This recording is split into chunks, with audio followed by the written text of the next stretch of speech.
Hi, friends. I'm going to read a story tonight called The Husband and Wife from Norway.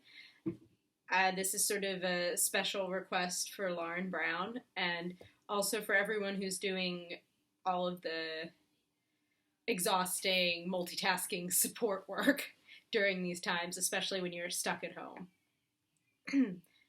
Once upon a time, there was a hard-working man who thought his wife spent her days at home idling away the time.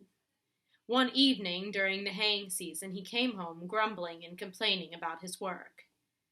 There, there, my good man, don't fret so, his wife said soothingly. Tomorrow, let's trade work. You stay home and mind the house, and babe and I will go into the fields with the mowers.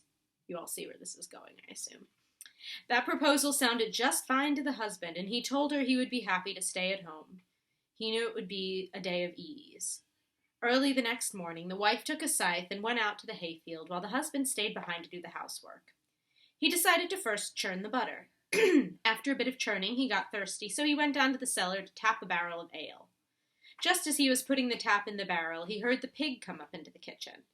Up the stairs he ran, tap in hand, to make sure the pig didn't upset the churn, but alas, the churn was already overturned, and the pig was snuffling in the cream that was all over the floor.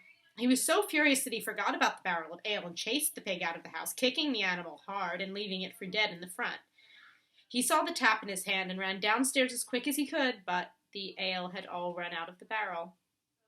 He hurried to the barn for more cream, filled the churn, and began to churn so that they would have butter for their supper. Soon he remembered that the cow was still shut up and needed to be taken to the meadow. It had gotten so late that he didn't have time to go all the way to the meadow. The house was against a hill with a sod roof, and it had a fine patch of grass growing on it, so the husband decided that if he could fix a plank across the back, he could easily get the cow up to the roof to graze. Always a good idea. Their baby was crawling around on the floor, so he took the churn with him so that it wouldn't be upset once again. He first went to the well to get the cow a bucket of water, and as he leaned over to draw out the water, the cream ran out of the churn and into the well. He prodded the cow up onto the roof, and it began to graze. Now, it was nearly dinner time, and there was still no butter, so he thought he would at least make some porridge. He filled the pot with water and hung it over the fire.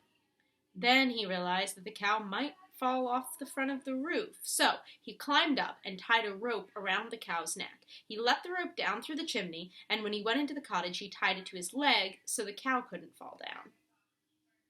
He hurried to grind the oatmeal, for the water was boiling in the pot, but while he was grinding, the cow slid off the roof, dragging the husband up the chimney. Shortly after this, his wife came home for her dinner and found the cow hanging by its neck from the roof. She ran up and cut the rope with her scythe. She heard her husband yell and hurried into the house. There she found him covered with soot from the chimney, with the house in disarray, the child crying, and no dinner prepared. The next day, the husband happily went off to the field, never again complaining about the idle days of his wife. And that's a wrap. And special thanks to Wesley Ray for reminding me that I had not yet recorded my story tonight and I was late. Thanks, and have a good night, y'all.